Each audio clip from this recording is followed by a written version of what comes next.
सिलीगुड़ी के में कांग्रेस की विजय रैली। सिलचर सिलीगुड़ी बरम बाबा ग्राम पंचायत में कांग्रेस की भव्य विजय रैली निकाली गई। आंचलिक पंचायत चुनाव में शिल्पा दत्ता नुनिया की जीत पर समर्थकों ने जश्न मनाया। बारिक नगर से शुरू हुई रैली पूरे क्षेत्र में घूमकर जीपी कार्यालय के सामने समाप्त हुई। कांग्रेस ने इसे जनता के विश्वास की जीत बताया।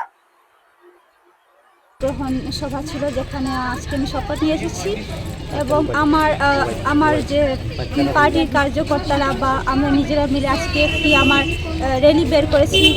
আমার 10 জিপি জনসাধারণের কাছে আমি এটাই খুব কৃতজ্ঞ, খুব ধন্যবাদ জানাতে চাই যে ওরা আমাকে নির্বাচিত করেছেন, আমাকে ওনাদের সেবা করার একটি সুযোগ প্রদান করেছেন। তাছাড়া আমি আপনাদের সবাইকে বা আমার গ্রামবাসীদেরকে প্রতিশ্রুতি দিতে চাই যে আমি যথাসম্ভব আপনাদের কাছে থাকব, যথাসম্ভব কাজ করবার চেষ্টা করব। আর বিশেষ কিছু বলতে চাই না। আপনাদের খুব ধন্যবাদ, অনেক ধন্যবাদ, অনেক কৃতজ্ঞতা জ্ঞাপন করি। ধন্যবাদ।